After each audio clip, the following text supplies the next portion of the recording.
मलाईदार creamy texture असलेली डाळ मखनी आत्तापर्यंत आपण हॉटेलमध्येच खाल्ली असेल, पण एकदा ना माझ्या या पद्धतीने घरी करून बघा ना. अहो इतकी भारी होते ना, विचारू नका. तसंही हॉटेलमध्ये मिळणारे सगळेच पदार्थ फ्रेश नसतात, शिवाय त्यामध्ये वेगवेगळे फ्लेवर्स ॲड केले जातात. त्यामुळं घरगुती पद्धतीने पण हॉटेलमध्ये मिळते ना त्यापेक्षा भारी चवीची डाळ मखनी करायला खूप सोपी आहे बरं का. आणि तुम्ही करून बघितली ना नक्कीच माझं नाव घ्याल. त्यामुळे आत्ताच व्हिडिओला लाईक करा. चला करूया डाळ मखनी.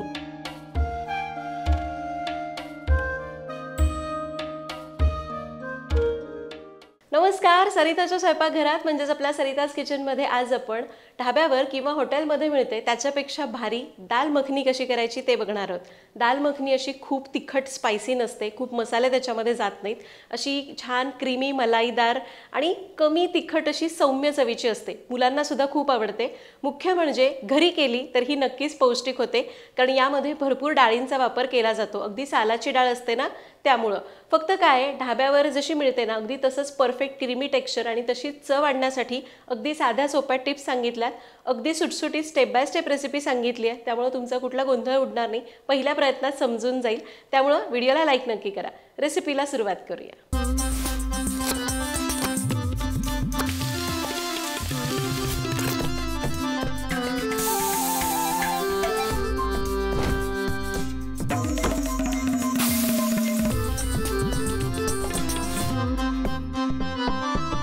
तर डाळ मखनी करायला खूप सोपी आहे. पहिल्यांदा आपल्याला डाळी शिजवून घ्यायच्यात, त्यासाठीचं साहित्य सांगते.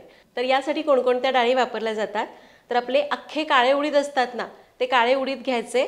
त्याच्याबरोबरच राजमा आणि तुरीची डाळ वापरली जाते. एक वेळ तुरीची डाळ नाही घातली तरी चालेल, पण राजमा आणि अख्खे काळे उडीद असले तरी चालतात. आता इथं मी प्रमाण कसं घेतलं, अर्धी वाटी काळे उडीद घेतले, 2 चमचे राजमा घेतलाय. मग तो कुठलाही घ्या, लाल कलरचा येतो, पांढरट येतो, गुलाबी येतो, कोणताही राजमा चालेल. आणि 2 चमचे तुरीची डाळ, म्हणजे अर्धी वाटी उडीद, 2 चमचे राजमा आणि 2 चमचे तुरीची डाळ घेतली. हे तिन्हीलाही एकत्र करून चांगलं स्वच्छ धुतलं. धुत असताना उडीद असतात ना ते चांगले खसखस चोळून धुवायचे, 2 ते 3 वेळा धुवायचे, म्हणजे ते चवीला चांगले लागतात. आणि मग रात्रभर पाण्यामध्ये भिजू घालायचे.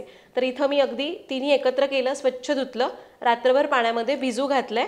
हे चांगलं भिजणं सुद्धा तितकंच गरजेचं आहे. तर हे झालं डाळी. त्याचसोबत आपल्याला लागणार आहे 2 तमालपत्र, 1 मसाला वेलची, अर्धा चमचा बेडगी मिरची पावडर आणि 1 टीस्पून तेल.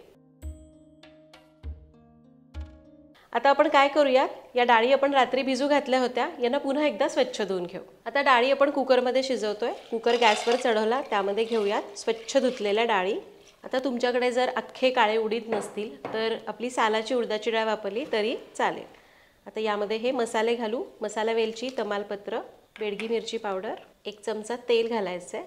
आणि हे आपलं सरिताज किचनचं लाकडी घाण्याचं तेल आहे, जे शुद्ध पारंपरिक आहे. कोणतेही केमिकल्स यामध्ये वापरले जात नाहीत. एकदा वापरून बघा, ऑर्डर करण्याची लिंक डिस्क्रिप्शन बॉक्समध्ये दिलेली आहे. आता तेल घातलं, यामध्ये घालायचं आहे पाणी.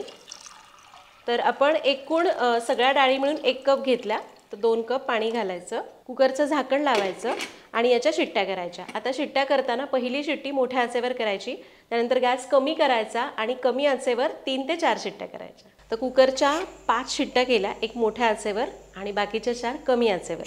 आणि कुकरच्या शिट्ट्या झाल्या, पूर्ण वाफ जिरली आहे. डाळी चेक करूया. डाळी बघा अगदी मस्त शिजलेल्या आहेत. हे बघा, राजमासुद्धा छान मऊ झाला आहे, सोबतच उडदाची डाळसुद्धा मस्त शिजलेली आहे. आता आपण काय करूया, असं खूप घोटायचं नाही. आपल्याला भाजीमध्ये जितक्या या डाळी आपोआप अशा घोटल्या जातील तेवढी भाजी चांगली लागते.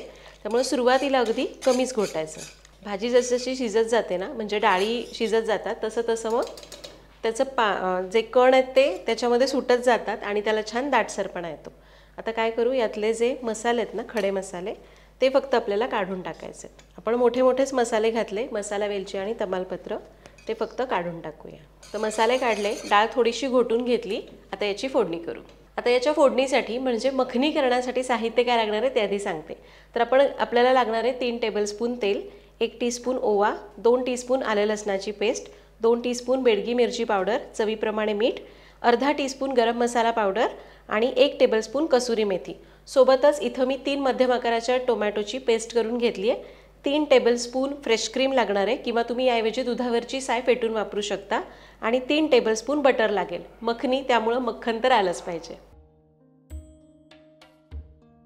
आता मखनी करण्यासाठी जाड तळाचं भांडं घ्यायचं. इथं मी जाड तळाचं पातेलं गरम करायला ठेवलं आहे. त्यामध्ये घेऊयात 3 टेबलस्पून तेल. तेल हलकं गरम झालं की यामध्ये घालूयात ओवा. ओवा यामध्ये जरूर घाला, कारण त्यामुळं मखनी पचायला सोपी जाते आणि त्याचा एक फ्लेवरसुद्धा खूप मस्त येतो. ओवा छान परतला आहे. आता यामध्ये घालू आलं लसणाची पेस्ट. आलं लसूण पेस्ट थोडीशी परतून घेऊया. आलं लसूण पेस्ट परतली. आता घालायची टोमॅटोची पेस्ट. सोबतच बेडगी मिरची पावडर इथंच घालूया. थोडंसं मीठ घालू आणि याला मिक्स करूया. याला आपण मिक्स केलं. आता गॅस कमी करायचा आणि याच्यावर झाकून याला 5 ते 6 मिनिटं एकदम कमी आचेवर शिजून द्यायचं. फक्त मध्ये मध्ये परतून घ्या, किंवा तुम्ही संपूर्ण परतू शकता, पण असं झाकून शिजवलं की आपलाही वेळ वाचतो आणि थोडंसं काम वाचतं. त्यामुळे मंद आचेवर 5-6 मिनिटं शिजून द्या. तर एक 5-7 मिनिटं टोमॅटो मंद आचेवर शिजून दिला आणि हे बघा छान शिजलेला आहे. याचा कच्चेपणा आपल्याला घालवायचा आहे, त्यामुळे चांगला शिजवून घ्यायचा. याला एकदा मिक्स करू आणि यामध्ये घालूयात घोटून घेतलेली डाळ. आता ही मखनी आपल्याला खूप शिजवावी लागते, त्यामुळे मी अजून एक अर्धा पाऊण कप पाणी घालते आहे. त्याचबरोबर यामध्ये मीठ घालूयात उरलेलं. याला मिक्स करायचं आहे आणि गॅस मोठा करून उकळी आणायची. तर हे बघा आता याला छान उकळी आली आहे. आता आपल्याला काय करायचं आहे, गॅस करायचा आहे कमी. मखनी जी असते ती एकदम मंद आचेवर अशी छान शांत शिजत असते आणि तेव्हाच ती अशी हळूहळू ती डाळी सुटतात आणि त्याला एक छान थिकनेस आणि क्रीमी टेक्स्चर येतं. आता आपण काय करू, गॅस कमी करूयात आणि ही डाळ 15 मिनिटं मंद आचेवर शिजून द्यायची आहे. तुम्ही जर जास्त प्रमाणात करताय तर वेळ थोडा जास्त लागेल. फक्त काय करायचं, दर 2-2 मिनिटांनी आपला ही पळी असते की नाही त्यांनी असं याला चालवायचं किंवा थोडंसं मॅश करायचं, म्हणजे त्या डाळी सुटून सुटून याला थोडा दाटसरपणा येईल आणि मखनी छान क्रीमी होईल. तर 15 मिनिटं याला असं शिजू आणि दर 2-2 मिनिटांनी असं मॅश करत राहू. तर एक 15 मिनिट आपण ही छान शिजवून घेतली आहे. आता तुम्हाला कळत असेल, हे बघा किती मस्त असं छान क्रीमी टेक्स्चर आलेलं आहे आणि डाळ बघा अशी छान दाटसर झाली आहे, मिळून आलेली आहे. तुम्हाला टेक्स्चर दाखवते. फक्त आपल्याला सारखं मध्ये मध्ये डाळीला 2-2 मिनिटांनी घोटून घ्यायचं होतं. तर डाळ आपण छान अशी शिजवून घेतली आहे, परफेक्ट टेक्स्चरवर तयार झाली आहे. पण ही फक्त झाली डाळ. आता त्याच्यात मखनी, तो क्रीमीनेस, ती मलाईदारपणा आला पाहिजे. तर त्यासाठी आपण काय करू, यामध्ये मी थोडंसं गरम पाणी घालते. अगदी एक अर्धा कप गरम पाणी घालायचं. त्याचबरोबर यामध्ये घालूयात फ्रेश क्रीम आणि घालायचे 3 टेबलस्पून बटर. तुमच्याकडे घरचं लोणी असेल ते वापरलं तरी चालेल. आता याला मिक्स करायचं. आता बघा, आता रंग वाटतोय ना हॉटेलमध्ये असते तसा. आता याला मिक्स करू आणि मंद आचेवर अजून एक 4-5 मिनिटं शिजून देऊ. जेव्हा ही त्या बटरमध्ये आणि त्या क्रीमसोबत शिजते ना, तेव्हा बघा कसलं भारी टेक्स्चर येईल. तर एक 4-5 मिनिट आपण क्रीम आणि बटर घालून याला शिजवून घेतलं आहे. आता मस्त टेक्स्चर आलं आहे, हे बघा किती मस्त दिसतंय हे. गॅस कमी करू. यामध्ये सगळ्यात शेवटी घालायचा आहे अर्धा टीस्पून गरम मसाला पावडर, किंवा तुम्ही गरम मसाला अगदी कमी वापरला तरी चालेल. त्याचबरोबर आपण जी कसुरी मेथी घेतली होती ना, ती मी गरम करून घेतली आहे. आता ही कसुरी मेथी आपल्याला हाताने चुरून घालायची. भाजून घेतली ना छान चुरली जाते. मेथी आणि गरम मसाला घातला. याला मिक्स करायचं आहे आणि 2 मिनिटं मंद आचेवर शिजून देऊ. म्हणजे बघा आपण कशी प्रोसेस केली. पहिल्यांदा डाळ धुतली, भिजवली आणि कुकरला शिट्ट्या केल्या. त्यानंतर डाळ पहिल्यांदा 15 मिनिटं चांगली शिजवून घ्यायची. मग त्याच्यामध्ये बटर वगैरे घालायचं आणि तिच्यासोबत शिजवायचं आणि शेवटी गरम मसाला आणि कसुरी मेथी, या 2-3 स्टेप्स आपल्याला फक्त लक्षात ठेवायच्या. तर तुमच्याशी बोलता बोलता इकडे आपण मसाला आणि कसुरी मेथी घालून याला 2 मिनिटं शिजवून घेतलं आणि हे बघा हे छान आपली डाळ मखनी तयार झालेली आहे. आता यावर पुन्हा मी थोडीशी फ्रेश क्रीम घालते आहे, म्हणजे ते दिसायला टेक्स्चर तसं दिसतं जसं आपण हॉटेलमध्ये गेल्यावर खातो ना तसं. गॅस मी बंद केला. याला मिक्स करूयात आणि आपली ही मखनी तयार झालेली आहे. आता ही सर्व करत असताना खरं तर ही मखनी नुसती अशी वाटीमध्ये घेऊन चमच्याने सुद्धा खाल्ली जाते, कारण खूप अशी स्पायसी नसते, तिखट नसते. डाळसुद्धा भरपूर खाल्ली जाते आणि क्रीमी असल्यामुळं खाऊशी वाटते. किंवा तुम्ही भातासोबत सुद्धा सर्व करू शकता.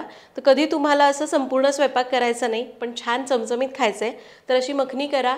जिरा राईस किंवा साधा राईस करायचा आणि त्याच्यासोबत ही डाळ मखनीसोबत सलाड म्हणून कांदा काकडी खूप भारी लागते.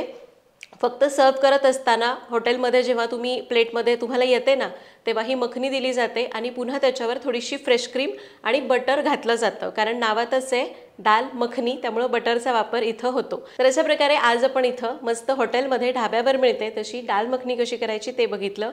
तुम्ही सुद्धा इथं सांगितलेल्या टिप्स आणि स्टेप्स वापरून ही रेसिपी नक्की करा. कमेंटमध्ये सांगा की कशी वाटली. पुन्हा भेटूया तशाच एका नवीन व्हिडिओमध्ये. तोपर्यंत धन्यवाद.